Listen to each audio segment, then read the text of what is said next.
All right. So today is Father's Day, and I want to give credit and recognition and love and support to all the men out there that are fathers and/or positive male role models or mentors for the people in the world. And I wish you the best. I wish you continued strength. I wish you continued companionship and partnership that fuels you and helps you go forward in your journey as a father, mentor, or a male role model. I enter this podcast today specifically because my mind was thinking about fathers. And most of, if not all, my friends are fathers, and a couple of my friends are new fathers. Like two or three of my friends just recently had children with their significant other, and they both all three of them were excited about the having of a kid. You know, one had a daughter, one had a son. I think it was another son, and I was excited for him, man. Like I had genuine excitement for these guys because it was a different level of excitement for them. But today, while I was thinking about Father's Day, and this is before I wrote my own father to say Happy Father's Day, which I will when I'm done with this, I thought about my friends, and I thought, I wonder if they wanted to be fathers before they became fathers. I don't mean like, last year, a couple years ago. I mean, when they were young, could they envision themselves as being fathers? And I wonder, and I present the question to the universe, and hopefully the array of answers that I get enlightens me to my own journey, and enlightens me in general, because maybe it gives me information about fatherhood in itself. But my example, and the reason that the thought really resonated with me the most, is specifically because I, in my life, prior to now, I don't mean this moment, but prior to recent history in my life, have never seen myself as a father. I've seen myself as a good person. I've seen myself as a friend. I've learned to become a brother on an adult stage, which I think is different than being a brother younger, so it was sort of a brother by choice. And I look at relationships that are essentially associated with my maleness, and I've been a mentor to people, whether willingly or unwillingly. I've been a mentor, and I accept it, I embrace it. At times I enjoy it. Most times I enjoy it. But I think it's powerful to think about, for me, prior to recent life, memory, desires, ambitions, I never saw myself as a father. I never saw myself as sort of cuddling a baby or redirecting a baby or co-parenting and making shared decisions about someone's life and the path that I believe is best for another human directly related to me's life. I've never seen it. I've heard, friends and stuff like that, I'm gonna get married, I'm gonna have kids. And the have kids part is when I think they sort of already had it ingrained in their mindset that they were going to be a father. So they had a vision in their mind of what a father was. Now, I'm unsure if those people I know, for all of them, because I don't know everyone's family situation, I don't necessarily ask, had father figures in their life, whether a stepdad or their biological father in their life, to show them and be an example and an epitome of what a father is. I have tons of friends that are like brothers to me. They're basically brothers. They're my family because they're family by choice, and they have great dads. And I watch their dads be fathers to them, and essentially sort of vicariously be a father to me too. And I thought it was noble, but I never related it to me because it was always someone else's true father. When I went home at night, it was my mom either working or me at home, but I was in a single parent house. And in life, I wonder if me growing up as an only child has an effect on me desiring to be a father, or even envisioning myself as being a father. I know there's stories and or statistics that men who grow up in single parent homes, and again, this is off the top of my head, where I'm sure there's statistics that can disprove and support my statement, but there men who come from single parent homes a lot of them try to be the opposite of their father. They try to make sure they're present at all times. They try to essentially overcompensate for the absence of a father figure in their life. And I can believe that because when you experience sort of a pain, I think a lot of times we overcompensate for things to make those things less present in someone else's life. If we can be the quote unquote Superman for that person and allow them to experience a life without that emptiness, that absence. And so I look at that, and then there's also on the opposite side of the spectrum where there are men who come from single parent homes and they go and they have kids and they repeat the same behaviors of their father, where they're either absentee dads or they're dads who just pay child support and stuff like that. And for me, genuinely interestingly for me, is that most of the guys, if not all of them, that I know that are my friends in my circle of friends who have children, are all present in the lives of their children, whether they're divorced or not. They're present in the lives of the children. They have a good co-parenting relationship for the most part with their significant other, and they're really good dads. I don't ask them how they father, because I think that's a relationship that is sacred and I would say more or less private between those two. Every now and then we have discussions about what they would do in a situation based on a news media event, or the fact that I've been in education for some time, so I deal with children, and so I'll ask the opinions of the guys for about their opinion of parenting. But in general, I think those guys are doing a great job. Their kids, I know many of their kids, and their kids seem like really solid, good kids.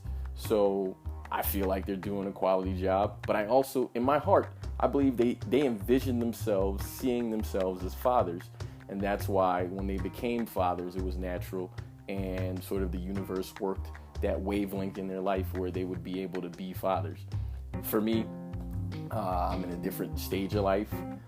And before I never again saw myself as a father. I actually remember saying this at one point when I was with a significant other.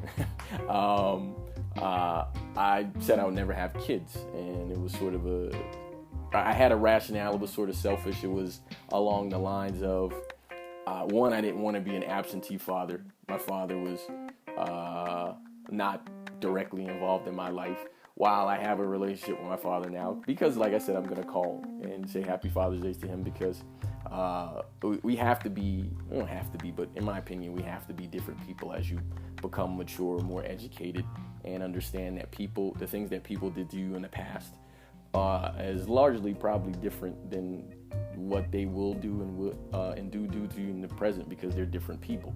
And so I believe giving my father an opportunity to at least be my friend is fair.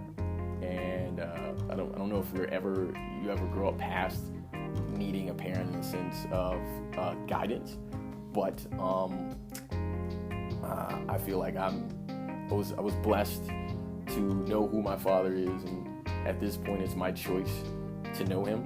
And so I was like, well, I mean, why? It's right there. Why not? It's right there.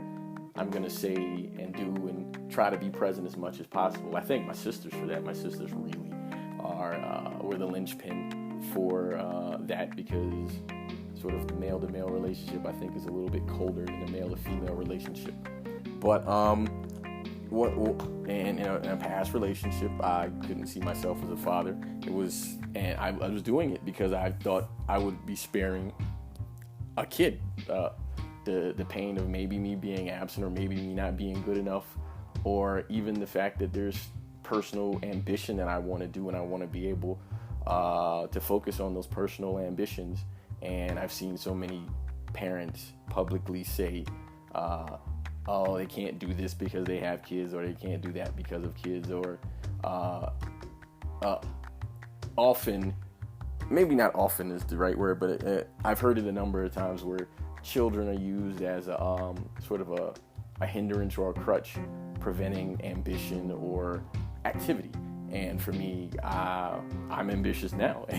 I still want to do many things, but in this moment, I think my maturity level and my relationship to what being a parent would be is different than what it was in the past. And so I look at that and I wonder, one, I probably created that mantra, but two, because I was so fervent about my own personal ambition, I never envisioned myself as a father. And so I think it's very interesting because at times I think about like disciplining a child, and boy or girl. I actually know that as a teacher, I dealt with children differently if it was a male or a female. I own my bias. I know it's not absolute because sometimes you can do it the same, but I own that I do have a bias because of probably how my energy is conveyed. I think I choose the difference. But I can say I can envision myself now, again, seeing issues with discipline and mentoring and just sort of being supportive. And the thing is, I'm supportive. Like, I remember so vividly when I was younger, I was a young teenager. I think I just entered my teens, and one of my cousins had a baby, and she had her on the day before Halloween or something like that. And I missed trick-or-treating. But when I saw the little girl, she was just like the cutest, most beautiful thing, and she was tiny. I think she was an incubator. I may not be remembering that right, but she was so tiny, and she was beautiful. And even though like babies, in my opinion, like when they're like newborns, they're ugly because they're like a ball of like clay and they're mashed up and they don't have features. But she was cute to me. She was beautiful.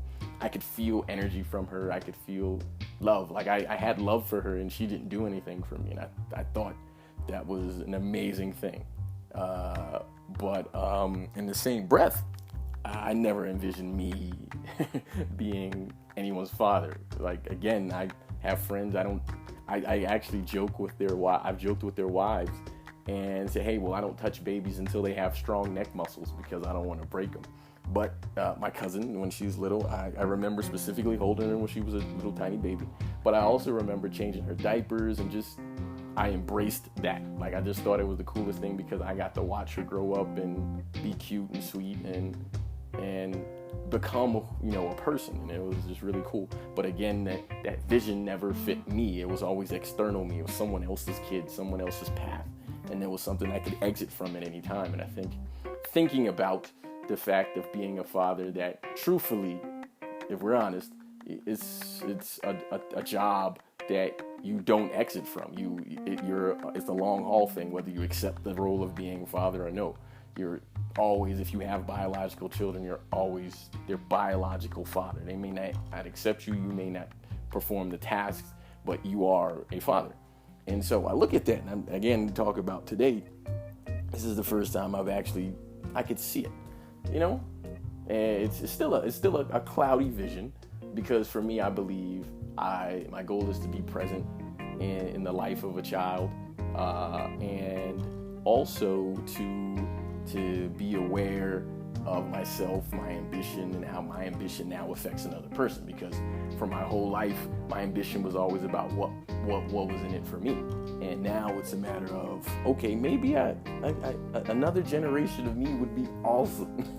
Because I'm also one of these believers. It's a pretty new philosophy to me that parents don't own children. Parents are caretakers of children to help lead them to a path of whatever their path is. And then they're supposed to support and redirect as necessary as that child finds their path. And from that, you build a respect level with the child. And vice versa, or a child builds a respect level with you. So as the child ages, when they come to you to counsel, or when you go to them for counsel at different stages, they have a valuable take and a learned take for going forward. And I think that makes the relationship different, because the child was born free and you are supposed to nurture it until it gets to the point where it can make its own decisions, and then you help them be aware of the things that may happen along the path, but also feel the energy and drive of the child to know, okay, while there may be bumps along the path, I want to make sure I direct all the positive energy I can towards that, because they, as humans, but specifically as children, have unlimited, untapped potential. And your goal is to be not only a cheerleader, but sometimes I would say sort of the fuel to help them over some of those bumps.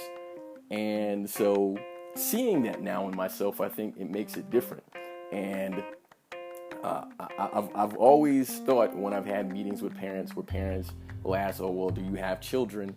And, my response will be no. And they'll be like, oh, you don't understand. But I'm like, my task is different, because I'm here to manage and hopefully influence and help children 100, maybe 150 at a time with ambition progressing, and be a person while giving them information, and sort of direct information for content, and indirect information through behavior, through professionalism, through sort of just socializing. And I think that is interesting. When parents talk to other non-parents, they believe they know more because of experience, but to say that their experience is the sort of the Bible, the sort of the roadmap to the experience of parenting is interesting, because most likely those parents were not taught anything before they did it, and they're fine. So to say that someone who doesn't have kids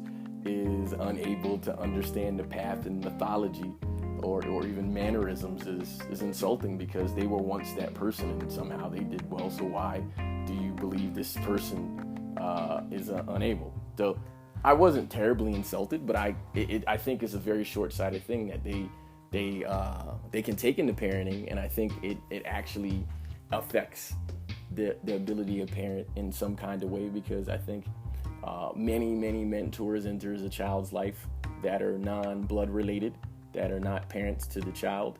And as a parent, it's important to understand, to maintain sort of a respect and reciprocity of caring for that person playing a little part in the child's life.